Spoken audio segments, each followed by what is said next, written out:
Hello, everyone, and welcome to the Ivy Live Tuesday at the Tech Ivy Live edition for the Machine Tool and Technology. The date is 10/25/22, and we have two guests here with us today for the Machine Tool Technology program here at Ivy Tech Community College. Just to give you a little bit of an overview from what I can read, and all of you could always, if you access our website, you get the same information as well. But this particular job, what drew my eye to it when I looked online was immediately that, in the some of the verbiage that you can read, it tells us that there's hundreds of jobs available with this particular program and area of study. It's also qualified within the next level jobs, which will help you financially when it comes to going to school with your tuition. And then, it talked about the graduates being qualified as machine operators, or maybe even frontline supervisors or managers of production, as well as tool and die makers. So I don't know all those terminologies, but they caught my eye, and I said, well, we definitely need to get some individuals in that program directly related to it to really kind of go a little bit more in depth for everyone out there and explain. And so today we have guests that are going to do that. So I'm going to let my guest now go ahead and introduce themselves and who they are, and kind of go from there. And they're going to explain some other details about the machine tool and technology program here at Ivy Tech. So if Dan, would you like to go first? Sure. My name is Dan Adkins. I am the assistant program chair for the machine tool program.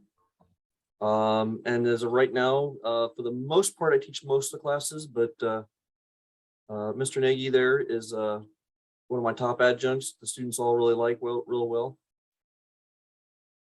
And I can tell you about all the academic side information, as well as I was a machinist at one point myself, so I can talk a little bit on my history on that. Awesome. And James, would you like to explain who you are?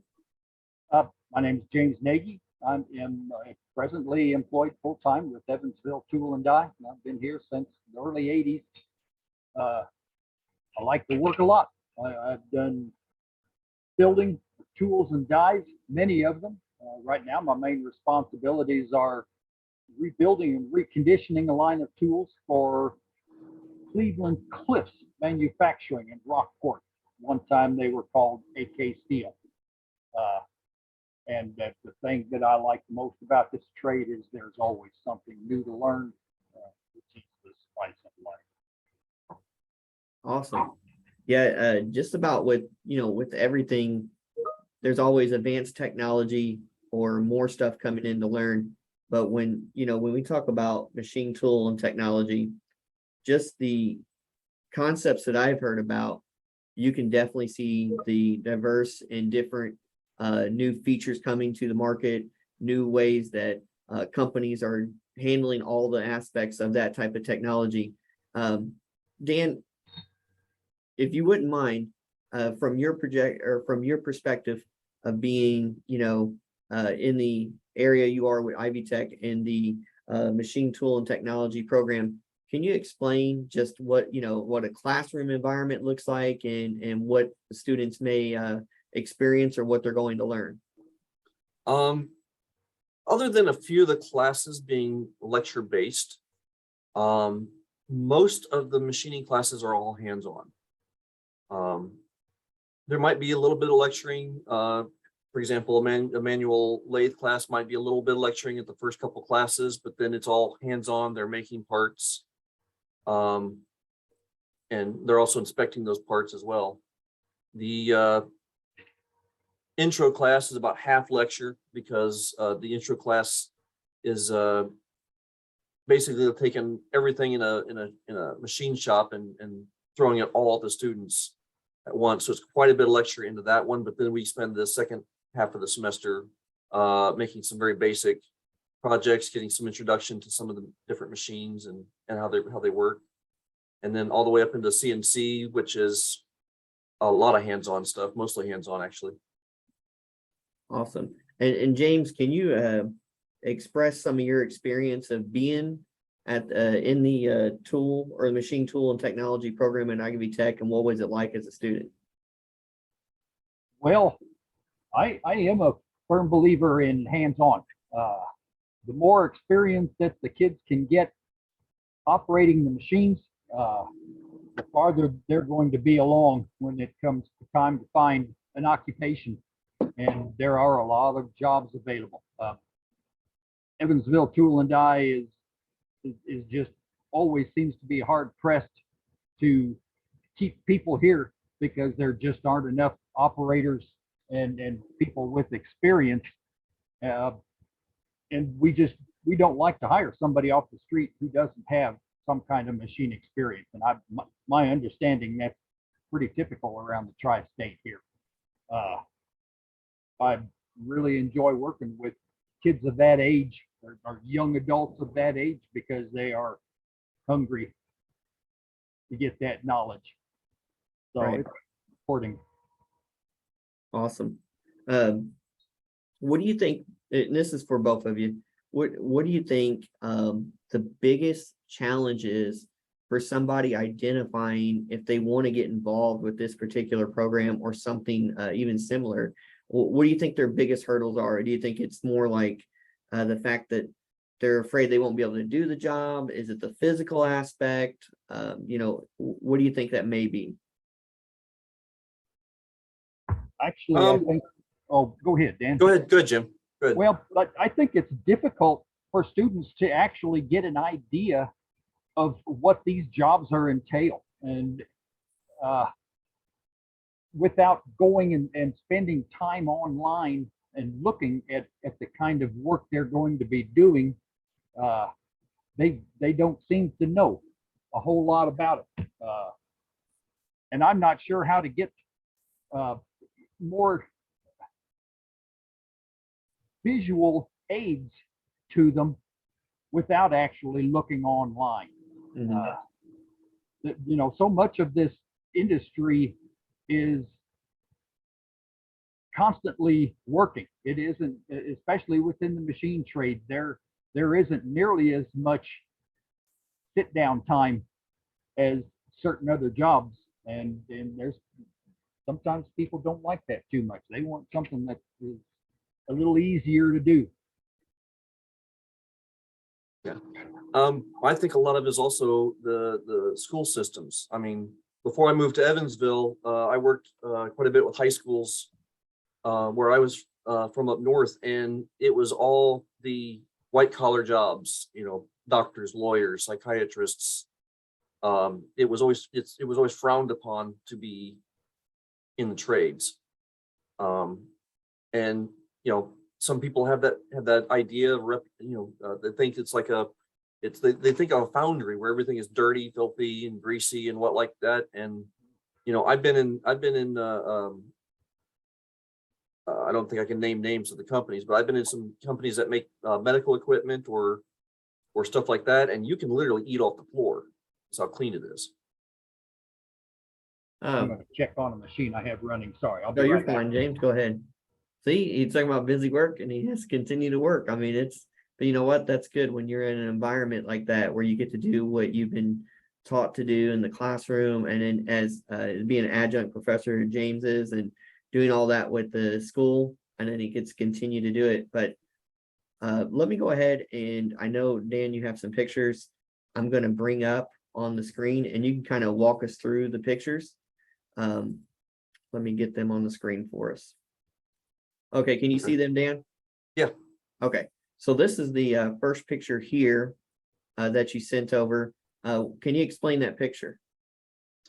This is about half of the CNC lab. These are 4 CNC mills, and students are in this class. We're learning how to set up and operate the mills. What you wouldn't see, which is on the right of that in that picture, is the lathes.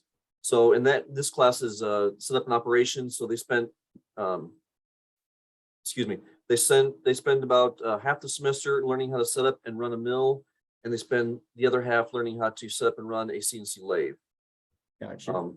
This class particularly also happens to have a what's called a NIMS certification. in it. And then this one here, you have as well. What are we looking at here? This is a conventional lathe class. So the students are learning to run an engine lathe or conventional machining, as it might be called. Learning how to make parts out of metal using, tools, make complex shapes by hand. Okay. And is any of this like does the first picture there and what we saw in the first picture in this one, this is a totally different setup or process here that we're looking at here from the first one and the second one? Correct. The first one was CNC, which is computer numerical control, where you actually program a computer to machine the parts. You do the setting up and you write the programs, where this is strictly hands-on, turn the machine on manually, engage the tools, and turn the machine off when it finishes doing the individual operation. Okay. All right. And in this one here, what's going on in this particular picture? This is one of my students. This is also happens to be from the lathe class, even though in the background there is an email, Bridgeport, a Sharp an email behind them. But this student had made one of their projects for the lathe class, and one of the things that they have to do is they have to use inspection tools. She's holding a caliper right now, trying to measure the length. You can see in front of her by that yellow book, there is a micrometer that she would use to check the diameter with. So they have to measure these and document these just like they would if they were in the shops. Okay. Learning and understanding precision measurement is critical. Yes. Yep. And what do you see in this picture here? This one is kind of a larger open of that manual lab. To the left of it, you can still see the manual lathes that was in the previous picture. On the right there is a couple students working on the manual mills. If I remember right, they were working on their NIM certification part on that. And then you've got two individuals in the middle. They are on a granite table doing some inspections on there. So they're checking their parts to make sure that the heights, diameters, lengths, widths are all within specification. NIMS is an abbreviation for National Institute for Metalworking Skills. And there is an accreditation that comes with completing each individual course within the NIMS projects. Okay. And then this picture here, you sent this one over? That was more of a must have been grabbed with it, but that's not bad. In some of the classes, there's some e-learning. In fact, this is taken out of the intro class. There's some e-learning, and basically, like I said, I'll lecture on some stuff, and then I'll have the students do some e-learning, to which they got to, basically go through the e-learning, go through quizzes, and then it scores them and puts it in the grade book. All right. So that's really neat. Whenever we get pictures or videos of different stuff, it's awesome to see that stuff in action. And like they say, a picture's worth 1,000 words, a video is worth 1 billion. So, and then hands-on is even worth a lot more. So that's the idea of this program, So as James was referring to earlier, more visual aids out there to get, different individuals introduced to this particular program is a good thing. But I wonder if you guys both would agree. You can have all the visual aids you want in the world, but it really makes a lot more sense when you actually just roll up your sleeves and get in here and actually start doing it. Without a doubt. Yeah, most machinists, they're the people that like to get. I'm not gonna say get hands in and dirty, but they like to make things. Whether you're a manual machinist or a CNC machinist, I mean, you're always making something. It's fun when you are, getting challenged from it.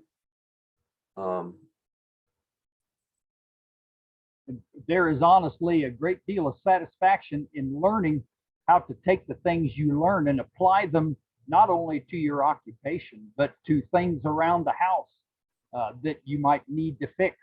It goes a long way to assembling items that you purchase, for home use, shelving and furniture and that kind of thing. Buy your kids a bicycle that you have to put together. A lot of people can't do that.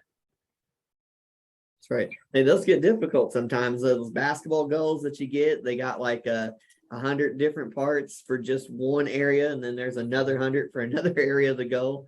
Before you know it, you thought you were building a theme park, but you were putting together a basketball goal. So it happens.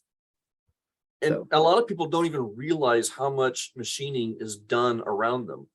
I mean, you take your phone, for example. I don't know if you can see it. You mind? Barely. There we go. there we go. You know, the case, the mold, all like that was done on a mold. Was machined into a large chunk of steel, and then that either using to shape a sheet metal or inject plastic or rubber to create the shapes of very common, almost everything you can look at and grab has been made in some form or another with a machine that we Every use. aspect of our daily lives consists of items that were manufactured by machines that were put together and assembled by machinists, tool makers. Dan, if someone needed to get a hold of the program for more information, what would be a good, maybe even a room number they could come to, or even a phone number or an email that they could get a hold of someone that would really give them some solid, more in-depth information about the program? They're welcome to get a hold of me. My email is dadkins and the number 4 at ivytech.edu. My phone number, I always got to look it up because I'm still memorized it yet. 812-492-0303. And if I'm not able to answer or respond, I will as soon as I can. All right. And I'll be happy to answer any questions that I can. Awesome. Is there any good time that, when individuals try to get a hold of you, that it would be best, to get a hold of you?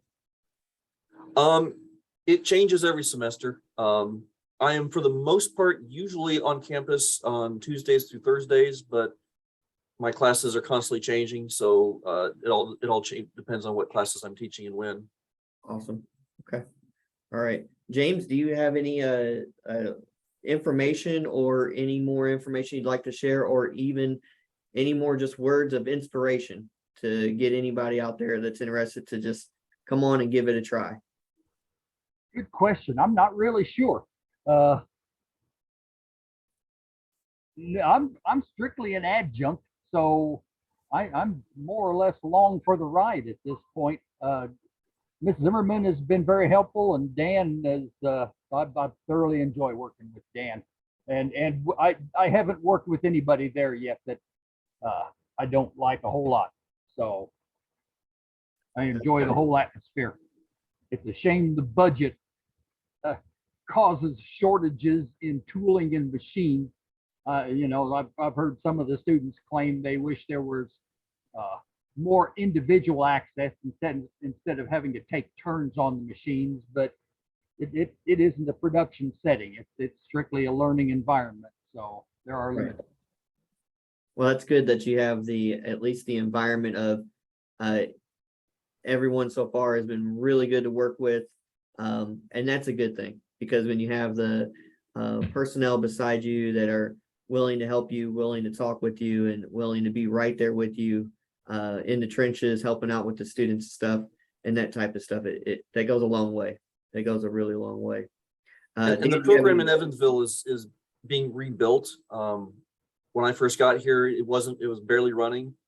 So we're still in the process of being rebuilt, and as we can build more students, we will be working on getting more machines and more availability for stuff like that too.